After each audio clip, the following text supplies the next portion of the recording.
Marcus Chen had always been clumsy. Back on Earth, he knocked over coffee cups, walked into glass doors, and somehow managed to trip over his own feet at least twice a week. His friends joked that he could find trouble in an empty room. They weren't wrong. Now, standing in the middle of the galactic trade station Omega-7, Marcus realized his clumsiness had reached new heights. Or rather, new depths of cosmic embarrassment. The station buzzed with activity. Dozens of alien species moved through the main corridor, their various appendages, tentacles, and limbs creating a fascinating dance of interstellar commerce.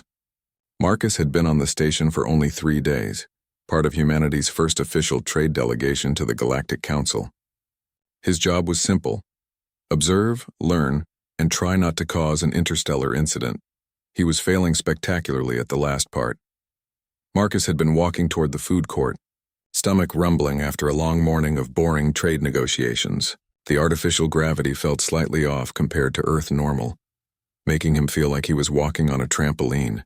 He was concentrating so hard on not stumbling that he didn't notice the crowd gathering around one of the side corridors. Curious, Marcus pushed through the mass of beings to see what was happening. In the center of the crowd stood the most beautiful creature he had ever seen. She was humanoid, but clearly not human.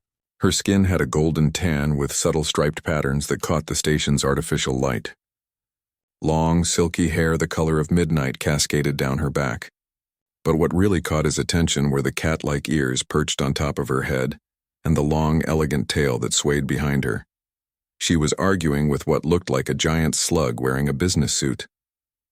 The slug was speaking in rapid clicks and whistles, while the Catwoman responded in a language that sounded like purring mixed with actual words. Even though Marcus couldn't understand either of them, it was clear the conversation was heated. Other aliens in the crowd were taking sides, some supporting the slug, others backing the Catwoman. The tension was rising, and Marcus could see station security approaching from the far end of the corridor.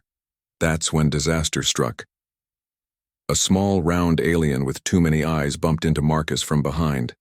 Already off balance from the artificial gravity, Marcus stumbled forward. He reached out desperately to steady himself, his hand grabbing the first solid thing it could find. Unfortunately, that solid thing was the Catwoman's tail. The effect was immediate and dramatic. The Catwoman's entire body went rigid, her ears flattened against her head, and she let out a sound that was part shriek, part hiss, and completely terrifying. The crowd fell silent. Even the giant slug stopped talking. Marcus realized what he had done and immediately let go, but the damage was done. The Catwoman spun around, her eyes blazing with fury. They were the most incredible green eyes he had ever seen, but right now they promised nothing but pain. "You dare," she snarled in perfect English, which surprised Marcus almost as much as her rage. "Do you have any idea what you've just done, human?" Marcus opened his mouth to apologize, but no sound came out. He was mesmerized by her presence, even in her anger. She stood about 6 feet tall with the athletic build that spoke of both grace and deadly strength. Her clothing looked like a cross between a military uniform and elegant evening wear, all in deep blue with silver accents. I'm sorry," Marcus finally managed to stammer. "I didn't mean to." I was falling in silence. The Catwoman's tail lashed behind her like an angry snake. "You have insulted my honor, my family, and my entire species with your crude touching." The crowd began to murmur again, but now the sound was ominous. Marcus noticed that several of the aliens were backing away from him, while others moved closer with what looked like hostile intent. The slug creature was making excited clicking sounds that definitely didn't sound friendly. "Look, I really am sorry," Marcus said, raising his hands in what he hoped was a universal gesture of peace. "I'm new here and I don't understand your customs. Please let me make this right." The Catwoman laughed, but there was no humor in it. "Make this right? You think this can be made right with words?" She stepped closer, and Marcus could smell her scent, something like cinnamon and starlight. "Among my people, the Phylixian Empire, touching someone's tail without permission is a declaration of combat. A challenge to the death." Marcus felt his stomach drop. "Combat? Death? But I didn't know. I was just trying not to fall."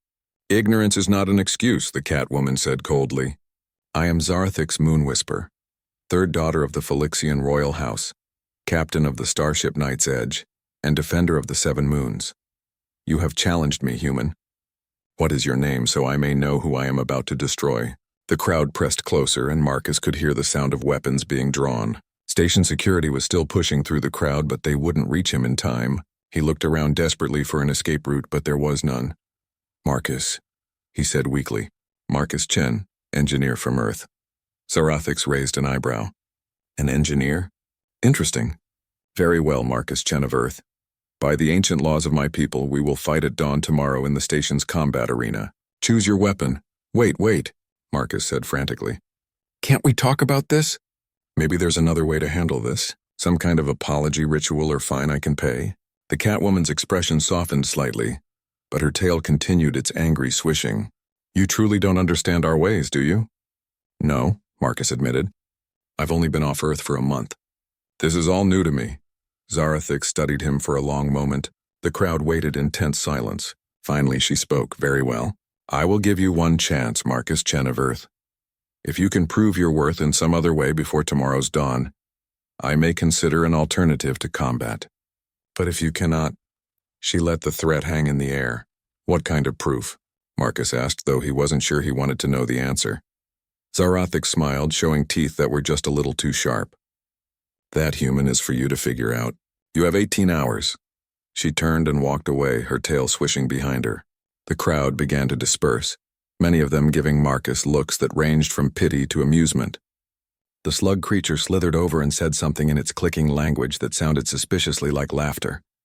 Marcus stood alone in the corridor, his mind racing. 18 hours to prove his worth to an alien cat princess or face her in deadly combat. This was definitely not in the job description. Marcus spent the next hour pacing his small quarters aboard the human delegation ship, trying to figure out how to prove his worth to an angry alien cat princess. Every idea seemed more ridiculous than the last. Challenge her to a chess match? She'd probably consider that an insult. Sing her a song? He couldn't carry a tune in a bucket. Show off his engineering skills? What was he going to do, fix her spaceship's air conditioning? A knock at his door interrupted his panicked thoughts. He opened it to find Dr. Sarah Williams, the delegation's xenobiologist and his closest friend on the ship. "Marcus, what did you do?" she asked, pushing past him into the room. "The entire station is talking about your fight tomorrow with Princess Zarathix." "Princess?" Marcus groaned. "She's actually a princess? Great. I'm going to die fighting alien royalty." Sarah sat down on his small couch, her expression serious. "Tell me exactly what happened." Marcus explained the whole embarrassing incident. When he finished, Sarah was quiet for a long moment. "You grabbed her tail," she said finally. "I didn't mean to. I was falling." "Marcus, do you know anything about Phylixian culture?" "Apparently not enough to avoid accidentally challenging their royalty to mortal combat." Sarah pulled out her tablet and began scrolling through files. "I've been studying all the major species we might encounter. The Phylixians are fascinating. They're one of the oldest spacefaring civilizations in this part of the galaxy. Their empire spans 12 star systems." "That's wonderful," Marcus said sarcastically. "I'm about to be killed by someone from a massive space empire." "Listen to me," Sarah said firmly. "Their tails aren't just appendages. They're deeply connected to their nervous system and emotional state. Touching someone's tail without permission is like, well, imagine if a stranger walked up and grabbed your most private body part in public." Marcus winced. "Okay, I get why she's angry. But how does that help me avoid getting killed?" Sarah continued reading. "Phylixians value honor, courage, and intelligence above almost everything else. Their challenges to combat can be resolved in other ways, but only if the challenge party proves they possess these qualities. I'm an engineer, not a warrior. How am I supposed to prove courage?" "Maybe you don't have to fight her directly," Sarah said thoughtfully. "Look at this." She showed him her tablet. Phylixian history is full of stories where conflicts were resolved through tests of wit, acts of bravery, or demonstrations of skill. Marcus read over her shoulder. The text described various Phylixian heroes who had won honor through clever solutions to impossible problems, rather than pure combat prowess. "There's something else," Sarah continued. "According to this, Princess Zarathix isn't just royalty. She's famous throughout the galaxy as an explorer and inventor. She's discovered 3 new star systems and holds patents on several revolutionary spacecraft technologies. So she's beautiful, deadly, and brilliant," Marcus said. "This keeps getting better. My point is, she values intelligence. If you could show her something genuinely impressive, something that demonstrates human ingenuity..." Marcus sat up straighter. Wait, I've been working on something. Remember that artificial gravity problem I mentioned? The one that's been bothering me since we got here? Sarah nodded. You said the station's gravity felt wrong. Because it is wrong. The gravitational field isn't uniform. It creates subtle pressure differences that affect balance and spatial orientation. That's why I've been so clumsy since we arrived. Can you fix it? Marcus grinned for the first time since the incident. I think so. But I'd need access to the station's engineering systems, and that requires high-level clearance. Which a princess would have, Sarah said, catching on. Exactly. If I could show her the problem and demonstrate a solution, it would prove that humans bring valuable skills to the galactic community. It might be enough to satisfy her honor requirements. Sarah stood up. It's worth a try. But how are you going to approach her? You can't just walk up and say, hey, want to see me fix your space station? Marcus was already moving toward his toolkit. I'll figure that out when I find her. Right now I need to gather some equipment and run some calculations.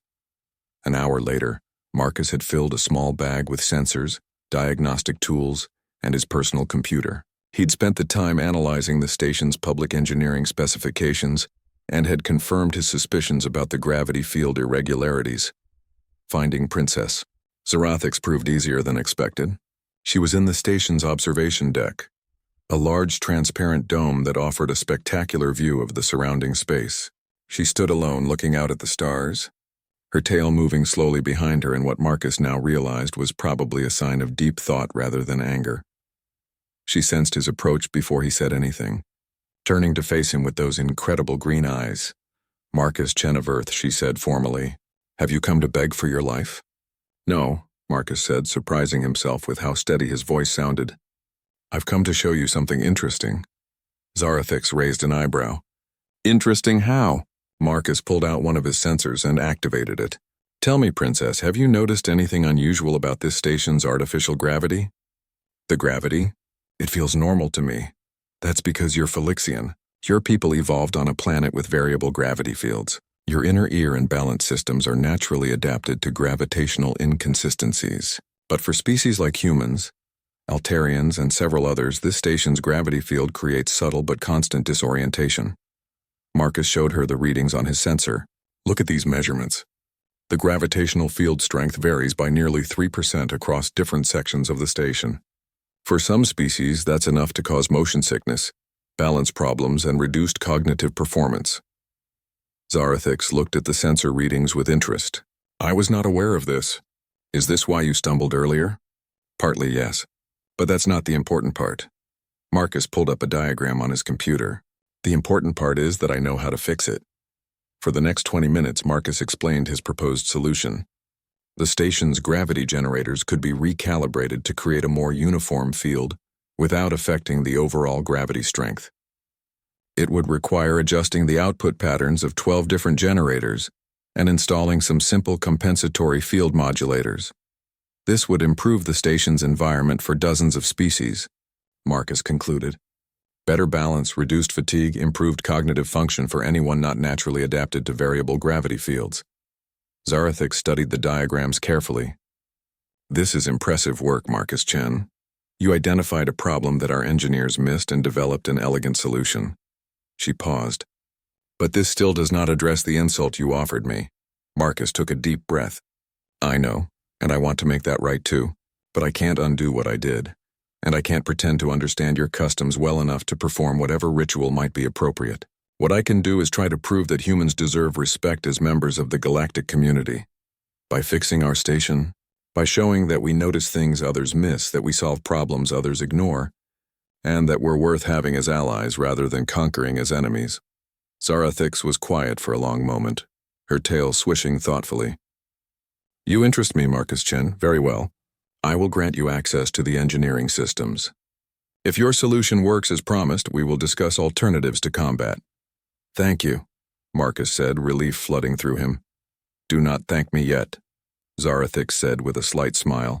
If your solution fails or if you damage station systems, our fight tomorrow will be the least of your problems. Marcus swallowed hard but nodded. He had his chance.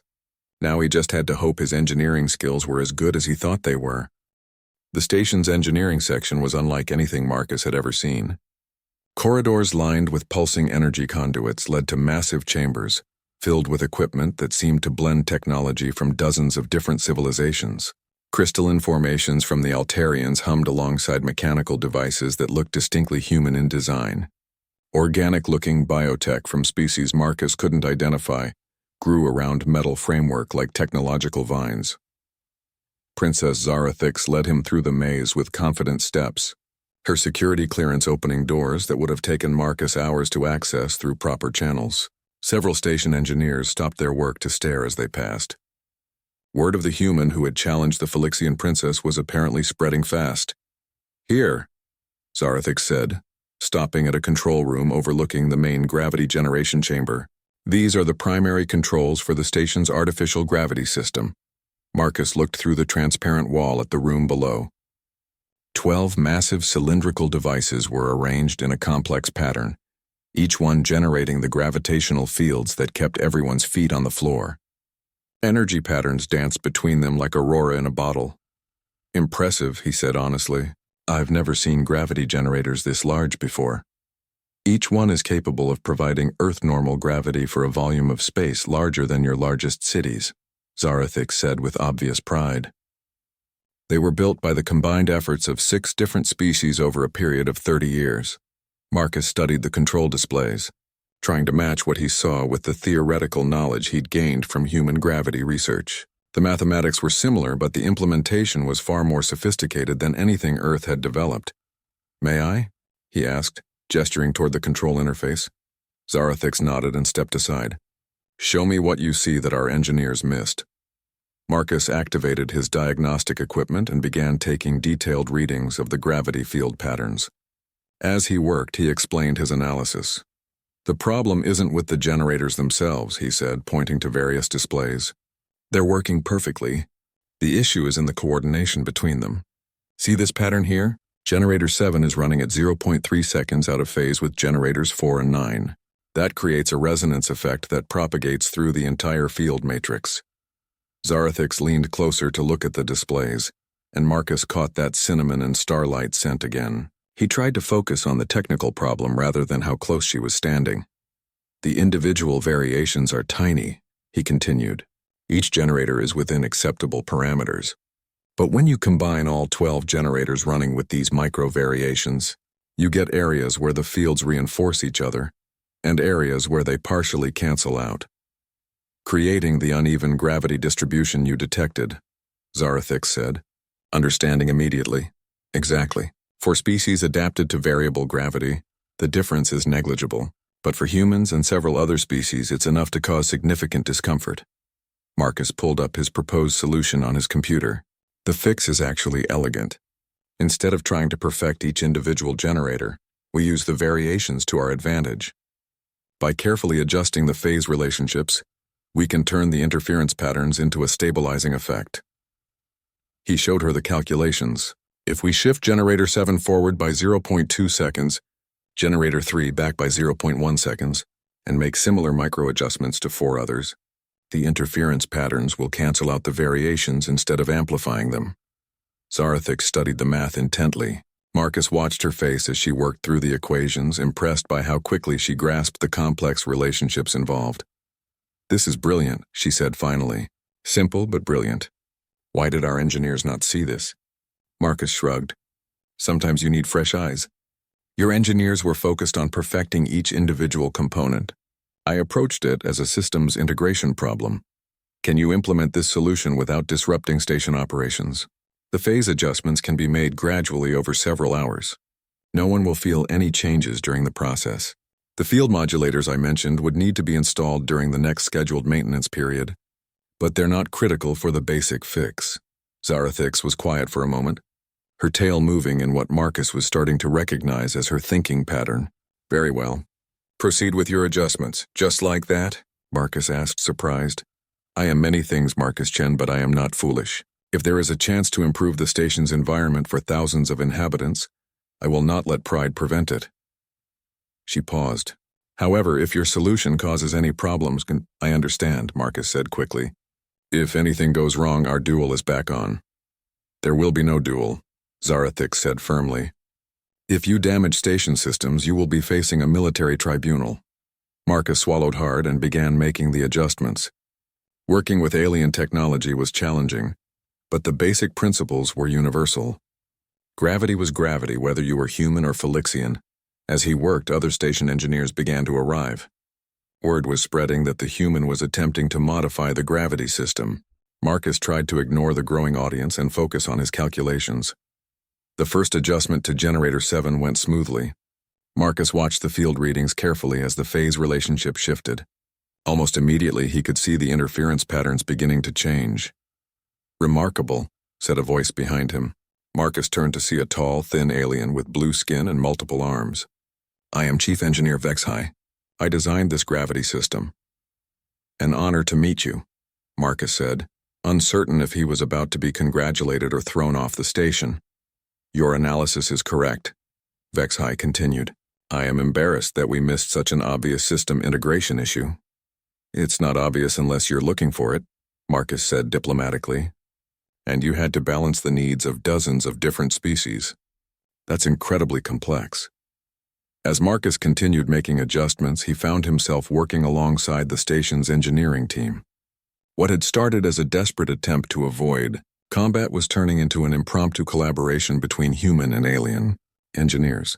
Generator 3 adjustment complete, reported one of HFY's assistants. "Field uniformity improving by 12%, called out another engineer. Marcus felt a growing sense of satisfaction as the gravity reading steadily improved.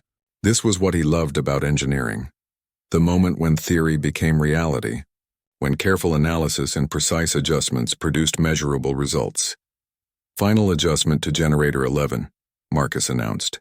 "Field synchronization should achieve optimal stability in 3, 2, 1. The displays all around the control room showed the same thing. The gravity field variations that had plagued the station for years were disappearing. Field uniformity was now within 0.02% across all sections of the station. "Incredible," HFY said softly. "In 6 hours, you have solved a problem that has bothered us for years." Marcus felt a hand on his shoulder and turned to find Princess Zarathix looking at him with something that might have been respect. "Well done, Marcus Chen of Earth," she said formally.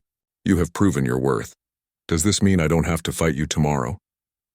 Marcus asked hopefully. Zarathix smiled, and for the first time it reached her eyes.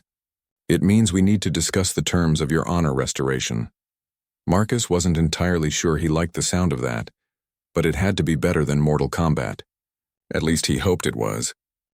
The celebration in the engineering section lasted well into the station's artificial night cycle. Engineers from a dozen different species gathered to examine Marcus's solution and discuss the implications.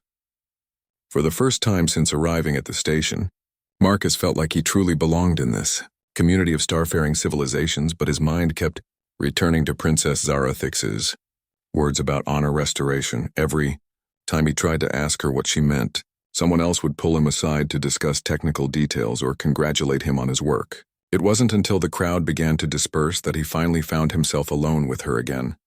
"Princess," he began, but she held up a hand. "When we are alone, you may call me Zara," she said. "I think we are past the need for formal titles." "Zara, then. What did you mean about honor restoration? I thought fixing the gravity system proved my worth." Zara's tail swished thoughtfully. "It proved your intelligence and your value to the galactic community. But the matter of honor is more complex." She led him to a quiet alcove overlooking the main concourse of the station. Through the transparent walls, they could see the constant flow of beings from across the galaxy, going about their daily lives. "Among my people," Zara explained, "honor is not just about individual worth. It is about relationships, about understanding, about the bonds between peoples. You proved you are intelligent and skilled, but you still do not truly understand what you did when you touched my tail." Marcus felt his stomach sink. "I thought we were past that." "We are past the threat of combat," Zara said gently. "But we are not past the need for understanding. Tell me, Marcus, what do you think my tail represents to my people?" Marcus thought about what Sarah had told him earlier. "Your friend said it was connected to your nervous system and emotions. That touching it without permission was like a very personal violation. That is partially correct, but incomplete." Zara turned to face him fully. Our tails are indeed sensitive, but they are more than that. They are how we communicate our deepest emotions, our intentions, our very souls to those we trust. She demonstrated, her tail moving in slow, graceful patterns. This movement means contentment. This one indicates curiosity. This pattern, her tail performed a complex spiral motion, is how we express affection for someone we care about. Marcus watched, fascinated despite his embarrassment. So when I grabbed your tail, you forced an intimate communication from me without my consent, Zara said. And worse, you did it in public, in front of representatives from dozens of species. For a Phylixian, especially one of royal blood, this is not just a personal violation but a political one. I'm starting to understand why you were so angry, Marcus said quietly. But here is what you do not yet understand, Zara continued. In Phylixian culture, such violations can only be resolved in one of three ways. Combat, which we have avoided. Exile, which would mean you could never again enter Phylixian space, or... She paused, and Marcus waited with growing dread for the third option. Or bonding, Zara finished. Bonding? A ritual where the offender and the offended share a spiritual connection that demonstrates true understanding and mutual respect. It is how we heal the deepest wounds between individuals. Marcus felt a mixture of relief and apprehension.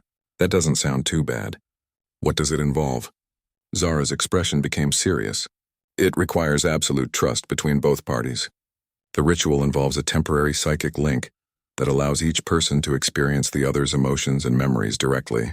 For the duration of the bond, there are no secrets, no hidden thoughts, no barriers between minds. A psychic link? Marcus's voice rose slightly. That's actually possible? For Phylixians, yes. Our neural structure allows for limited telepathic abilities, especially when enhanced by certain bioresonance crystals. The bonding ritual has been used for thousands of years to resolve conflicts that cannot be settled through combat or negotiation. Marcus was quiet for a long moment, trying to process this information. What exactly would you experience from my mind? Everything, Zara said simply. Your thoughts, your emotions, your memories of the incident, and your true intentions. I would feel your embarrassment, your confusion, your regret, but I would also experience your joy in solving the gravity problem, your satisfaction in helping others, your genuine desire to make amends. And I would experience yours? Yes, you would feel my anger at the violation, my surprise at your ignorance of our customs, my growing respect for your abilities. Zara's tail moved in what Marcus was learning to recognize as a gesture of vulnerability. You would also feel my loneliness. Loneliness? Zara looked out at the busy concourse. I am a princess and a starship captain. I command respect and obedience from thousands. But I have few true friends. Fewer still who see me as more than my title or my political value. Most beings either fear me or want something from me. Marcus thought about this. But I grabbed your tail specifically because I didn't know who you were. I was just trying not to fall. Exactly, Zara said with a slight smile. You treated me like any other person in your moment of need. Do you know how rare that is for someone in my position? Marcus was beginning to understand the complexity of the situation. So this bonding ritual would let you know for certain that I meant no disrespect. And it would let me understand why my actions were so hurtful. Yes. And more than that, it would create a permanent connection between us. Not a psychic link that only lasts during the ritual itself, but we would become honored friends, beings who have shared their deepest selves and found mutual understanding. And if I refuse, then you will be declared persona non grata in all Phylixian space. You personally, not your species. Humanity's relationship with the Phylixian Empire would not be affected. Marcus considered his options. Being banned from Phylixian space would severely limit his career opportunities in galactic engineering. But more than that, he found himself genuinely wanting to understand Zara and her people better. What are the risks? He asked. The psychic connection can be overwhelming for non-telepathic species, Zara admitted. Some humans who have undergone similar procedures with other telepathic races have experienced temporary disorientation or emotional instability. In rare cases, there can be lasting effects on memory or personality. How rare? Less than 1% of cases, according to Galactic Medical Council records. And those were mostly with species whose neural structure is very different from humans.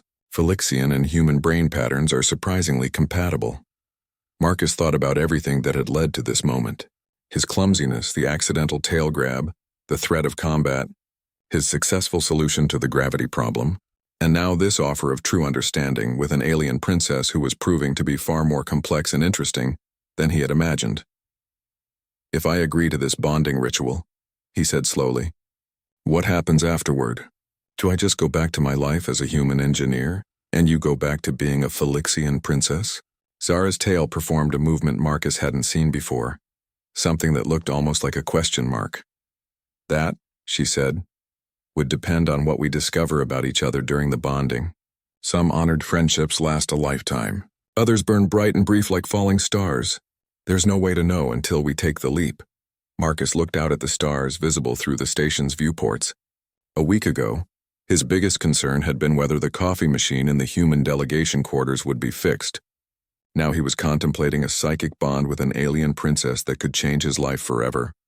When would this ritual take place? He asked. "Tomorrow at dawn, the same time our combat would have occurred. The ritual chamber is already prepared."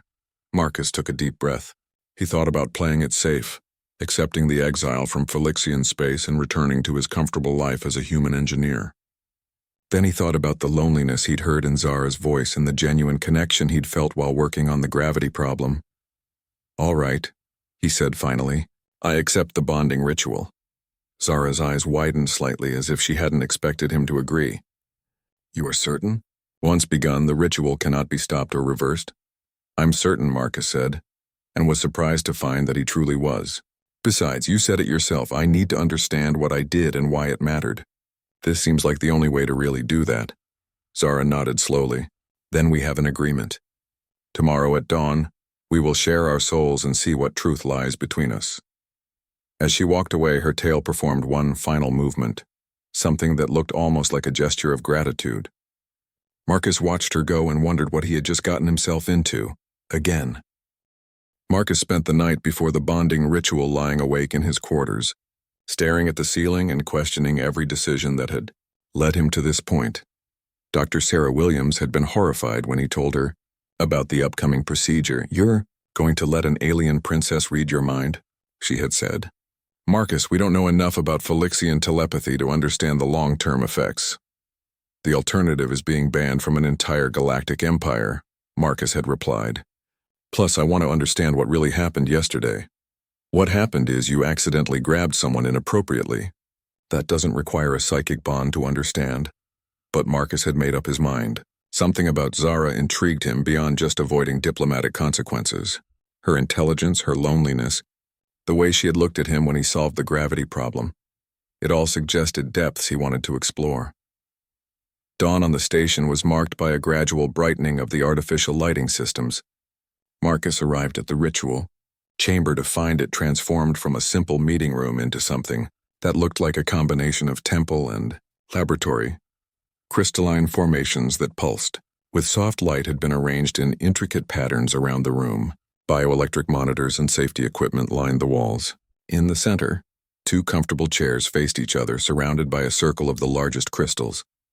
Zara was already there, dressed in ceremonial robes that seemed to be made of liquid starlight. Her usual confidence appeared tempered with nervousness, her tail moving in quick, uncertain patterns. "Are you ready?" she asked as Marcus entered. "As ready as anyone can be for their first psychic experience with an alien princess," Marcus said, trying to keep his tone light. A small smile crossed Zara's face. "I have performed this ritual only twice before, both times with members of my own species. You will be my first human bonding partner. Should that make me feel special or terrified?" "Perhaps both," Zara admitted. A third figure entered the room, an elderly Phylixian male with gray-streaked fur and robes marking him as some kind of priest or official. His presence immediately made the ceremony feel more real and formal. "I am High Ritualist Kethvar," he said in accented but clear English. "I will monitor the bonding process and ensure both participants' safety." He gestured for Marcus and Zara to take their seats. "Before we begin, I must explain what you will experience. The initial contact may feel overwhelming. Human minds are not accustomed to direct emotional sharing. You may experience disorientation, nausea, or temporary confusion." "Wonderful," Marcus muttered. "The ritual has 3 phases," Kethvar continued. "First, Surface contact, where you will share current thoughts and emotions. Second, memory sharing, where you will experience each other's recollections of the incident that brought you here. Third, deep bonding, where your essential selves touch briefly before the connection is severed. The High Ritualist activated several of the monitoring devices. If either participant experiences distress beyond safe levels, I will terminate the ritual immediately. Are there any questions? Marcus had about 1,000 questions, but none that would actually help him prepare for what was about to happen. I'm ready. Zara nodded as well. Begin the ritual. Kethvar began chanting in the Phylixian language while adjusting the crystalline formations. The crystals began to resonate with a harmonic frequency that Marcus could feel in his bones. The air between him and Zara shimmered like heat waves. Take her hands, Kethvar instructed. Marcus reached out and grasped Zara's hands. Her skin was warm and soft, with a texture that was almost but not quite human. The moment their skin touched, the world exploded into sensation. Marcus gasped as Zara's emotions flooded through him. Her nervousness was there, but underneath it was curiosity, anticipation, and something else he couldn't quite identify. At the same time, he felt his own emotions being drawn out and shared. His anxiety about the procedure, his fascination with her, his determination to make things right. Surface contact established, Kethvar announced, though his voice seemed to come from very far away. Marcus found himself experiencing Zara's thoughts as she formed them. Her surprise at how clearly she could feel his emotions, her relief that his intentions toward her were genuinely respectful, her growing appreciation for the complexity of human thought patterns. At the same time, he was aware of her experiencing his thoughts. His amazement at the grace and control of her mind, his growing understanding of how overwhelming her royal responsibilities must be, his admiration for her intelligence and strength. This is incredible, Marcus thought, and immediately felt Zara's agreement. Your mind is so organized, came Zara's mental voice. Human thoughts are very structured compared to Phylixian patterns. And yours is like music, Marcus responded. Everything flows together so beautifully. Beginning memory sharing, Kethvar announced. The world shifted, and suddenly Marcus was experiencing the tail-grabbing incident from Zara's perspective. He felt the shock of unwelcome contact, the immediate surge of anger and humiliation, the instinctive defensive response. But underneath the anger was something unexpected, hurt. Deep personal hurt at being treated as an object rather than a person, even if unintentionally. At the same time, Zara was experiencing his memory of the same event. His off-balance stumble, his desperate grab for anything to steady himself, his immediate horror at realizing what he had done.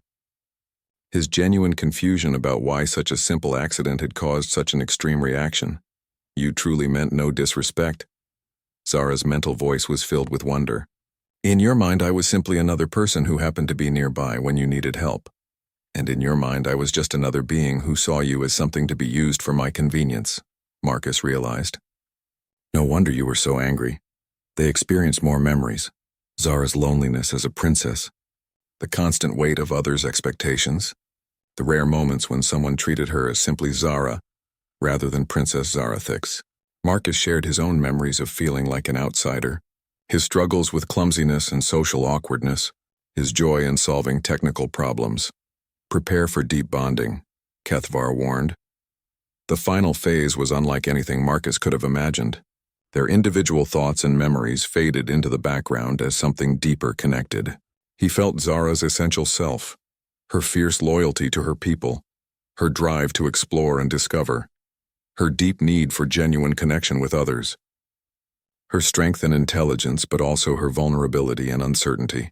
In return, she experienced his core nature, his determination to help others through his skills, his quiet courage in facing new challenges, his fundamental kindness and desire to understand rather than judge, his self-doubt and insecurities, but also his integrity and compassion. For a timeless moment, they were not human and Phylixian, not engineer and princess, but simply two beings who recognized something valuable in each other. Then the connection began to fade. The crystalline resonance died away, and Marcus found himself back in his own mind, his own body, blinking in the artificial light of the ritual chamber. Bonding complete, Kethvar announced. Both participants appear stable. How do you feel? Marcus looked across at Zara, who was staring back at him with an expression of wonder. I feel different, he said slowly, like I understand something I didn't before. I feel the same, Zara said softly. Marcus Chen of Earth, I formally declare that your honor has been restored. The insult between us is resolved. But even as she spoke the formal words, Marcus could see in her eyes that something much more significant had happened. The bond between them might have been temporary, but the understanding they had gained was permanent. What happens now? Marcus asked. Zara stood and smoothed her ceremonial robes. Now we see what kind of honored friends we choose to become. As she walked past him toward the door, her tail brushed gently against his arm. And this time, Marcus understood exactly what the gesture meant. 3 days after the bonding ritual, Marcus found himself in an unexpected position, having lunch with alien royalty in the station's most exclusive restaurant. The place catered to the galaxy's elite, with atmospheric controls that could accommodate dozens of different species, and a menu that spanned half the known universe. Try this, Zara said, offering him a bite of something that looked like glowing purple fruit but tasted like the best chocolate he'd ever had. It's a delicacy from the 7th moon of Felixia. Marcus accepted the bite, acutely aware of how naturally this interaction felt now. The psychic bond had left him with an intuitive understanding of Felixian social cues and emotional states. He could read the subtle movements of Zara's tail like a book, and apparently she could do the same with his human expressions. It's incredible, he said, though I have to ask, is it normal for Felixian princesses to have lunch with random human engineers? Zara's tail performed a motion that he now recognized as amusement. Nothing about our situation has been normal, Marcus. Besides, you are hardly random anymore. That was true. In the 3 days since their bonding, Marcus had become something of a celebrity on the station. Word had spread about the human who had challenged a Felixian princess, solved a major engineering problem, and then undergone the sacred bonding ritual. Representatives from dozens of species had approached him with offers, questions, and requests for consultation. Speaking of which, Zara continued, I have something to discuss with you. My ship, the Night's Edge, is scheduled to depart tomorrow for a survey mission in the Vale Nebula. I would like you to join my crew as chief engineering consultant. Marcus nearly choked on his drink. You want me to join your crew? As in, leave the human delegation and go off into space with you. The position would be temporary, 6 months initially with the option to extend. The Vale Nebula contains several uncharted star systems with unusual gravitational anomalies. Your expertise could be invaluable. Marcus set down his glass carefully. Zara, that's an incredible offer, but I can't just abandon my responsibilities to the human delegation. Actually, you can, said a familiar voice behind him. Marcus turned to see Ambassador Helen Rodriguez, the head of the human delegation, approaching their table with a smile. Ambassador, Marcus said, starting to stand, but she waved him back down. Please don't get up. I hope you don't mind the interruption, Princess, but I wanted to speak with Marcus about this opportunity. Zara gestured to an empty chair. Please join us, Ambassador. I was just making my offer to your engineer. Ambassador Rodriguez sat down, her expression serious but pleased. Marcus, the diplomatic corps has been reviewing your actions over the past few days.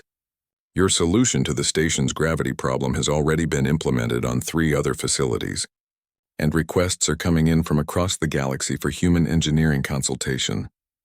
I don't understand. Marcus said, You've demonstrated that humans bring unique perspectives and valuable skills to galactic engineering challenges. The ambassador continued. The princess's offer represents an unprecedented opportunity for human-Felixian cooperation. The diplomatic corps not only approves of your participation, we're actively encouraging it. Marcus looked back and forth between the 2 women. You've already discussed this, haven't you? Guilty as charged, Zara said with that tail gesture of amusement. I contacted your ambassador yesterday to ensure there would be no diplomatic complications. The truth is, Marcus, Ambassador Rodriguez said, you've accidentally become one of our most effective ambassadors. Your bonding with Princess Zara has created opportunities for cooperation that our formal negotiations haven't achieved in months. Marcus felt overwhelmed. A week ago, he was just an engineer trying to do his job without causing embarrassment. Now he was being offered a position on an alien starship and told he was some kind of diplomatic asset. What exactly would this mission involve? He asked. Zara leaned forward, her excitement evident in both her expression and her tail movements. The Veil Nebula is one of the last unexplored regions in this sector of the galaxy. Our initial surveys detected at least 5 star systems with unusual characteristics: planets with multiple gravitational centers, asteroid fields that seem to violate standard orbital mechanics, even what might be artificial gravitational structures of unknown origin. Artificial structures? Possibly left behind by a vanished civilization? The gravitational signatures don't match any known natural phenomena. Zara's eyes sparkled with the thrill of discovery. Imagine being the first to study such technologies, to understand how they work, perhaps even to learn from them. Marcus had to admit the opportunity was tempting. He'd always dreamed of being involved in genuine exploration and discovery, rather than just maintenance and repair work. What would my role be, specifically? Chief Engineering Consultant, Zara repeated. You would work with my engineering teams to analyze anomalous gravitational phenomena, develop solutions for navigating unusual space-time distortions, and help design equipment for studying alien technology. Plus, Ambassador Rodriguez added, you would be documenting human engineering techniques and sharing them with our Felixian allies. The technological exchange could benefit both our civilizations enormously. Marcus thought about his comfortable but routine life as part of the human delegation. Regular hours, predictable challenges, minimal risk of accidentally causing interstellar incidents. Then he thought about the thrill he'd felt solving the station's gravity problem and the connection he'd experienced with Zara during their bonding. The Night's Edge is one of the most advanced exploration vessels in the Felixian fleet, Zara continued. Our crew includes specialists from 7 different species. You would be the first human to serve aboard a Felixian Royal Navy vessel. No pressure or anything, Marcus said dryly. Zara's tail moved in what he recognized as gentle teasing. I thought humans were supposed to be adventurous explorers. Are you telling me you prefer the safety of a space station to the excitement of discovering new worlds? That stung, partly because Marcus suspected she was right. He had been playing it safe for most of his life, avoiding risks and new experiences. The bonding ritual had shown him how much courage Zara displayed every day, facing unknown dangers in the name of exploration and discovery. If I say yes, Marcus said slowly, what guarantees do I have that I won't cause another diplomatic incident? My track record isn't exactly spotless. Marcus, Zara said seriously, the bonding ritual showed me who you truly are. You are careful, thoughtful, and deeply committed to doing the right thing. Your accident with my tail happened because you were trying to avoid hurting anyone else when you fell. That's exactly the kind of person I want on my crew. Ambassador Rodriguez nodded. The diplomatic corps agrees. You've shown remarkable adaptability and problem-solving skills. Plus, your unique relationship with Princess Zara could open doors that formal diplomacy cannot. Marcus looked out through the restaurant's viewports at the stars beyond. Somewhere out there was the Veil Nebula, with its mysteries and gravitational anomalies and possibly ancient alien technology. The safe choice would be to decline, to return to his routine duties and let someone else take the risks. But the bonding ritual had shown him something else about himself, a deep hunger for genuine challenges and meaningful discovery that he'd been suppressing for years. All right, he said finally. I accept your offer, Princess. When do we leave? Zara's tail performed a complex spiraling motion that Marcus now knew indicated pure joy. Tomorrow at noon. Welcome to the crew of the Night's Edge, Chief Engineering Consultant Marcus Chen. As they shook hands across the table, Marcus couldn't help but smile. A week ago, grabbing her tail had been the most embarrassing moment of his life. Now it was looking like it might be the best accident he'd ever had. Just promise me one thing, he said. What's that? If I accidentally cause another diplomatic crisis, you'll give me a chance to fix it before challenging me to mortal combat. Zara laughed, a sound like silver bells. Marcus, after what we've shared, I think you're safe from any more challenges from me. Besides, her tail moved in a gesture he was still learning to interpret. I suspect our adventures together are just beginning. Looking at her across the table, feeling the warmth of their new friendship and the excitement of upcoming exploration, Marcus had to agree. His life was about to become far more interesting than he'd ever imagined. 6 months later, Marcus stood on the bridge of the Night's Edge, watching as their target star system grew larger on the main display. The Veil Nebula had exceeded every expectation, revealing wonders that challenged their understanding of physics and engineering. But this final system, designated VN7, was the most mysterious yet. Gravitational readings are completely impossible, reported Lieutenant Kira, the ship's Altarian sensor specialist. The planet appears to have 7 distinct gravitational centers, but they're not interfering with each other. Marcus studied the data streaming across his engineering console. After 6 months aboard the Night's Edge, he had become fluent in Felixian technology and was now considered one of the galaxy's leading experts on gravitational anomalies. The work had been challenging, exciting, and deeply fulfilling in ways his old job never was. "It's not 7 centers," he said, his fingers dancing over the controls as he refined the sensor analysis. "It's one center that's somehow been split into 7 synchronized components. The question is how." Captain Zarathix, he still had to remind himself to use her proper title on the bridge, leaned over his shoulder to examine his readings. Their friendship had deepened during the mission, though they maintained strict professionalism during duty hours. "Could this be another example of the builder technology?" she asked quietly. Marcus nodded grimly. That was what they had started calling the unknown civilization, whose artifacts they'd been discovering throughout the nebula. Massive structures that manipulated gravity on a scale that suggested technology centuries ahead of anything the current galactic community possessed. "It's consistent with their other work," Marcus confirmed. "But this is much more sophisticated than anything we've found before."